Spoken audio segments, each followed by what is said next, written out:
Ok, estamos de volta. Segundo bloco da nossa aula de personalidade.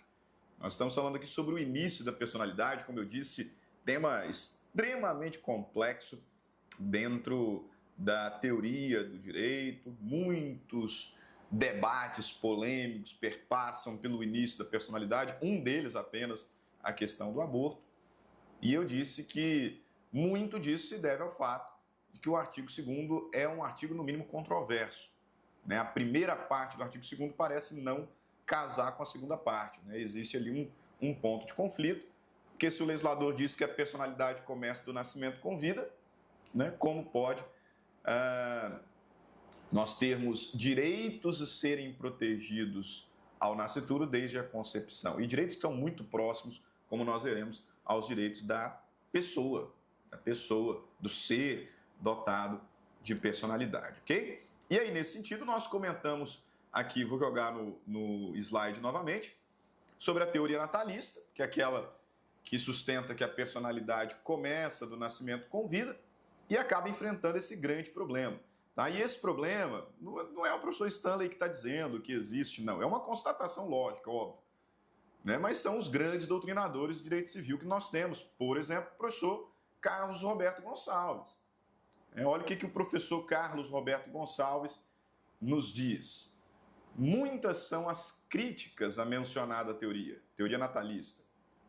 Afirma-se, por exemplo, que, entendendo que o nascituro não é uma pessoa, admite a referida teoria que ele deve, então, ser tratado como uma coisa.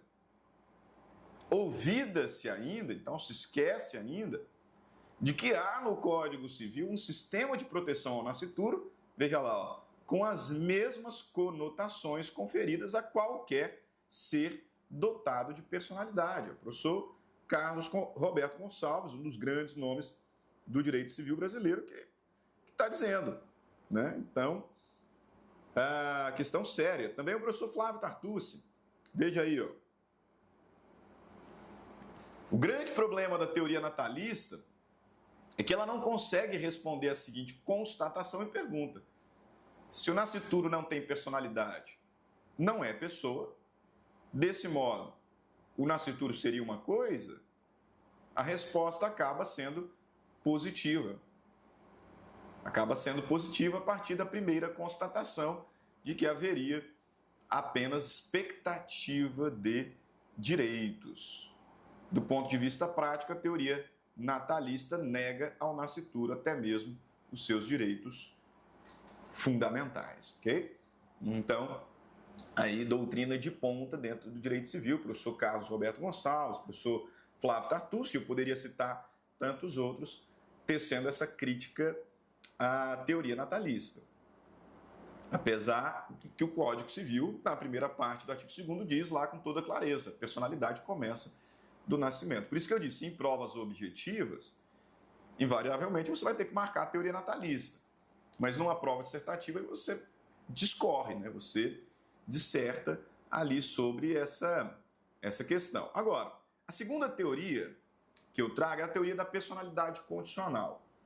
E sobre essa teoria, eu preciso dizer aqui o seguinte. Primeiro, o que é condição? Nós vamos estudar lá em fatos jurídicos, daqui muitas aulas, sobre condição. Condição é um elemento acidental do negócio jurídico que significa evento futuro incerto.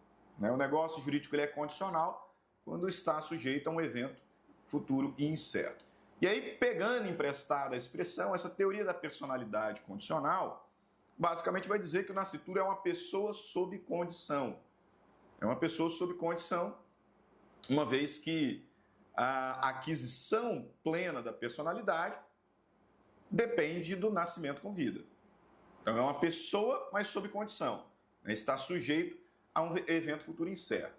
Essa teoria também encontra alguns problemas. Ela melhora um pouquinho o cenário, porque vai dizer, o nascituro é uma pessoa, mas sob condição. Então, tenta aqui criar um cenário que justifique a proteção do nascituro, mas ainda assim vai encontrar invariavelmente alguns problemas.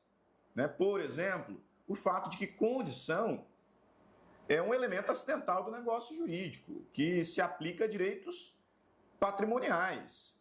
Quando a gente fala em condição, nós estamos tratando de uma área de direitos patrimoniais.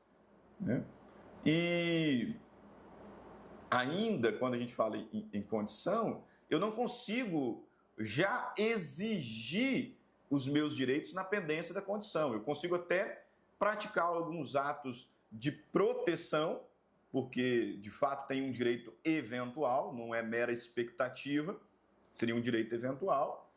Então eu poderia praticar alguns atos de proteção, mas exigir efetivamente o direito, exercer efetivamente o direito, não, porque ele está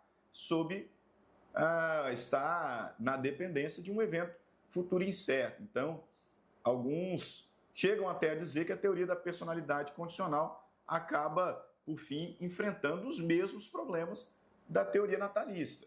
Ela melhora um pouco o cenário, porque não é tão radical, o nascituro é uma coisa, não, ele é uma pessoa sob condição, então melhora um pouco o cenário, mas na prática acaba enfrentando os mesmos problemas.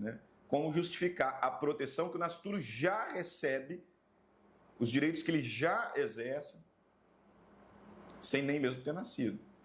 Okay? Por isso que a impressão que eu tenho, óbvio, com base na doutrina, com base na jurisprudência, é que as nossas cortes superiores há muito têm adotado a teoria concepcionista, que é a última teoria, que é a teoria que vai dizer que a personalidade ela começa da concepção.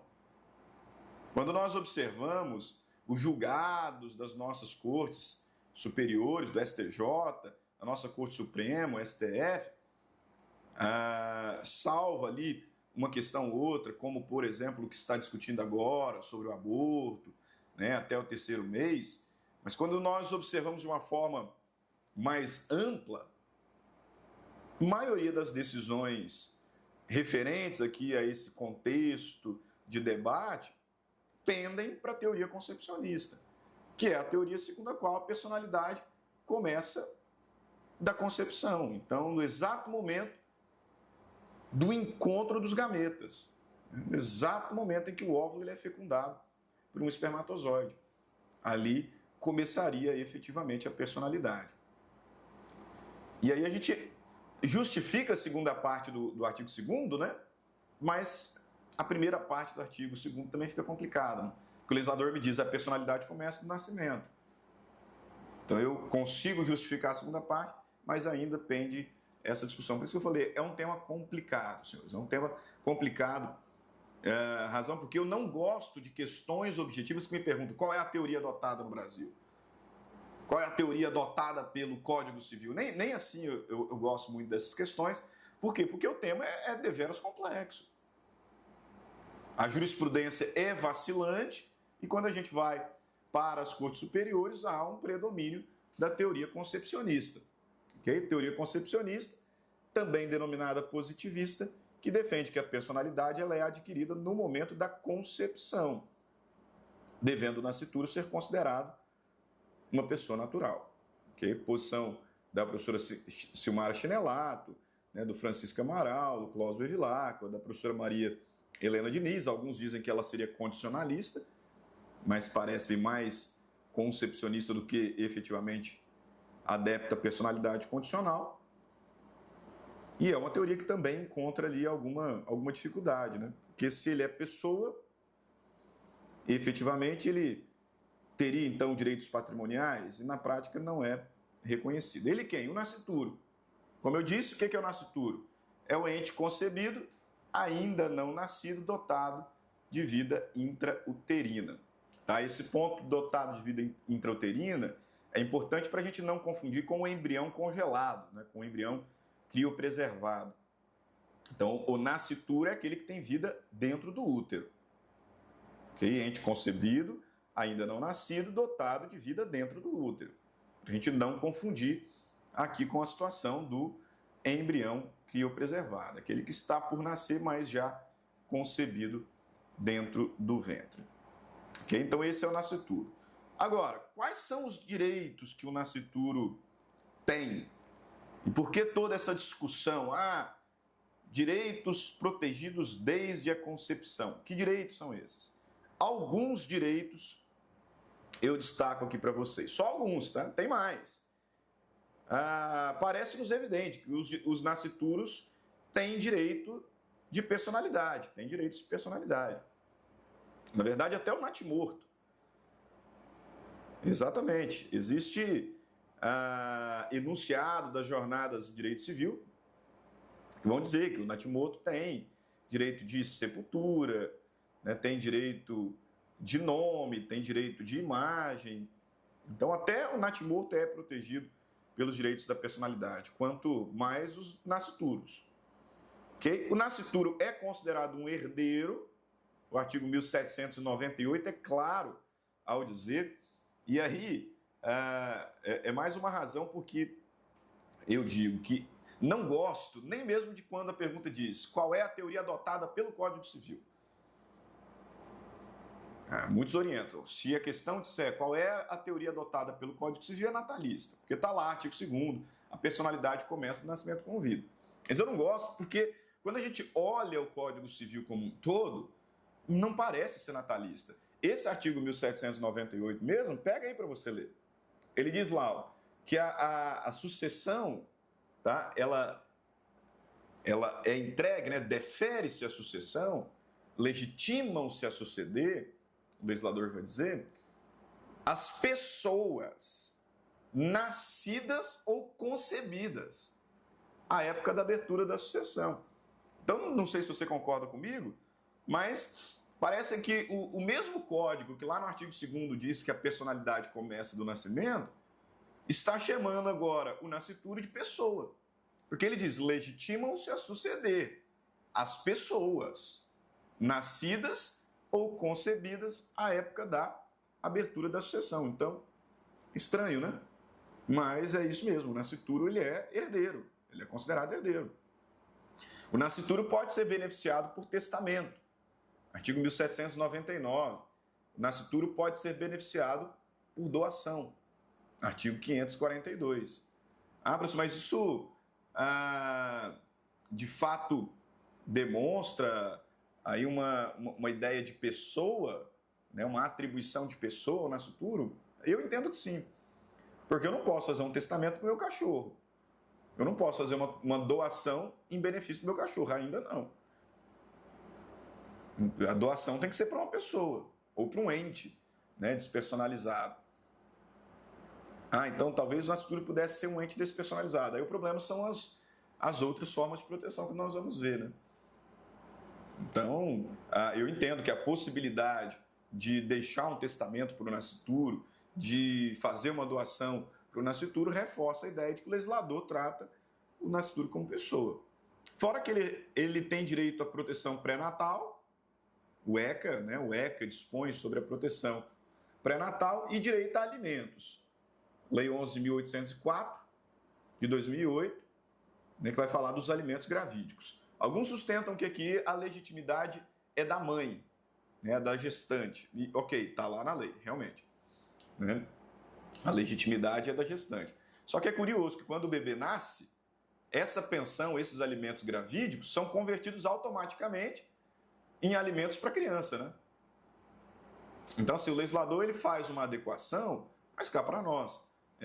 Claramente esses alimentos são para o nascituro. Né? Respeito aí aqueles que discordam do posicionamento, mas é curioso, né? Quando o bebê nasce, converte automaticamente em pensão para a criança. Isso reforça esse tratamento como pessoa. Quando nós vamos para a jurisprudência, a morte do nascituro, ela enseja o seguro DPVAT, né? Ela dá direito à indenização do seguro DPVAT, que é aquele seguro obrigatório por acidente de trânsito. Então, se uma mãe, por exemplo, é atropelada e ela perde o bebê, uma gestante é atropelada e ela perde o bebê, ela tem direito à indenização do seguro DPVAT. Mas aí é porque a gestante sofreu um dano físico. Tudo bem, mas o suposto pai que nem estava lá no acidente também faz jus a essa indenização. Então, claramente, aqui eu estou falando de de uma situação de indenização do seguro DPVAT pela morte do nascituro. É pela morte do nascituro, gente. O problema é que às vezes a gente fica querendo justificar demais. Não. É porque a mãe sofreu um dano. Mas o pai nem estava no acidente, ele também faz jus à indenização do seguro DPVAT. Ora, se minha esposa, andando de carro com o meu cachorro, bate o carro, o cachorro morre, eu não tenho direito a seguro DPVAT. Tá percebendo onde eu quero chegar? O STJ também já julgou que a morte do pai em acidente de trabalho causa dano moral ao nascituro. Porque o filho nem mesmo vai conhecer o pai. Olha que curioso. Quando o pai morreu num acidente de trabalho, o bebê não tinha nem nascido ainda. E o STJ entende que a morte do pai em acidente de trabalho causa dano moral ao nascituro. Mas o que isso tem a ver com pessoas? Com ser pessoa ou não ser pessoa? Meus caros, isso é pacífico na doutrina, na jurisprudência. O dano moral é o quê? O dano moral é a violação de um direito de personalidade. O dano moral é a violação de um direito de personalidade. Nós concordarmos que o nascituro sofre dano moral, invariavelmente, estamos concordando que ele tem personalidade. Mesmo que essa personalidade seja apenas formal, tá? Mesmo que essa personalidade seja apenas formal, ou seja, para proteção de direitos extrapatrimoniais. Ok? Sofre dano moral. O caso, célebre caso do Rafinha Bastos com a Vanessa Camargo. Lembra da piada que o Rafinha Bastos fez? Piada entre aspas, lá no CQC, no Custe o que custar. Não vou repetir aqui. Quem tiver curiosidade, não conhece o caso, depois procura no Google. Ela estava grávida e aí o Rafinha Bastos fez uma piada ali sobre a Vanessa Camargo. E Rafinha Bastos foi condenado a pagar R$150 mil de dano moral. 50 para a Vanessa, 50 para o marido e 50 para a criança que nem tinha nascido ainda na época da suposta piada. Ou seja, a suposta piada ofendeu a honra de um nascituro. É o nascituro sofrendo dano moral. Ok? Então, assim, quando eu digo que o sistema jurídico brasileiro parece tratar o nascituro como pessoa, meus caros, não é à toa. Tá? Não é à toa. Me parece muito claro. Mas a gente tem aquele artigo 2º que realmente é controverso. Agora, mesmo para os concepcionistas, o nascimento com vida é muito importante. Tá? Inclusive, nesse ponto, entendo que prevalece o entendimento da professora Maria Helena Diniz. A professora Maria Helena Diniz separa a personalidade em duas: personalidade material e personalidade formal. A personalidade formal está relacionada a direitos extrapatrimoniais. Então, toda proteção que é existencial, integridade física, integridade moral. Então, a proteção existencial da pessoa, moral da pessoa, está relacionada à personalidade formal. E essa personalidade formal começa, na explicação da célebre civilista, começa da concepção. Então, por isso que o nascituro tem toda essa proteção que nós vimos atrás, porque são proteções existenciais. Só que o nascituro não teria personalidade material. A personalidade material está relacionada a direitos patrimoniais. E o nascituro não pode ser dono de nada, não pode ser credor de ninguém, não pode ser devedor de ninguém. Essa personalidade material, então essa aptidão para titularizar direitos patrimoniais, essa começaria efetivamente do nascimento com vida. E por isso a gente termina aqui a nossa aula falando um pouquinho sobre esse nascimento com vida. Quando que se dá o nascimento com vida? O Brasil adota aqui de forma uniforme, tá? podemos dizer unânime, por hora, ainda que por hora, né? Unânime. Nós adotamos a premissa de que o nascimento com vida se dá na respiração. Respirou, nasceu com vida. Não respirou, nasceu morto. Inclusive, existe um exame médico, né, chamado docimasia hidrostática de Galeno, para aquelas situações em que o bebê morre no parto, e aí coloca-se numa bacia, né, num tanque, numa banheira, e se o bebê afunda e fica lá no fundo, ele nasceu morto. Se ele boia, afunda e aí volta, boia, ele nasceu vivo. Por quê? Porque se ele boiar é que o pulmão inflou. Então entrou ar nos pulmões. E aí se entrou ar nos pulmões, nasceu com vida, né? Nós adotamos essa premissa de que o que marca o nascimento com vida é o funcionamento do aparelho cardiorrespiratório. Que não existe um prazo mínimo de vida extrauterina, tem que durar pelo menos 24 horas vivo. Não exige um parecer médico afirmando que a vida era realmente viável, não precisa cortar o cordão umbilical, não precisa de nada além da simples respiração. O que marca o nascimento com vida é efetivamente a respiração. E aí, para esses concepcionistas, vamos dizer, mais moderados, nasceu com vida, adquiriu personalidade material, que é a personalidade para direitos patrimoniais, né? E aí, nesse contexto, por exemplo, o bebê, o nascituro, ele é herdeiro, está lá no 1798. Legitimam-se a suceder as pessoas nascidas ou concebidas à época da abertura da sucessão. Então, ele é o herdeiro, mas se ele não nascer com vida, ele não se torna proprietário da herança. Nasceu com vida, mesmo que por minutos, respirou, mesmo porque por minutos, ele que já era o herdeiro se torna proprietário efetivamente da herança. E aí eu vou fazer um inventário do nascituro considerando o patrimônio que ele já havia adquirido. Inclusive, isso já caiu em provas de concurso público, né? A prova recente de magistratura, acho que do Rio Grande do Sul, havia lá uma questão justamente falando sobre isso, sobre o nascituro, que era herdeiro, nascer ou não nascer com vida. Se ele nasceu com vida, adquiriu personalidade material, se torna proprietário da herança. Se ele não nascer com vida, não adquire personalidade material, embora fosse o herdeiro, não chegou a ser proprietário, não chegou a se tornar proprietário da herança, ok? Com isso, então, nós encerramos a aula de hoje. Fiquem todos com Deus, um grande abraço e até o próximo encontro. Tchau, tchau.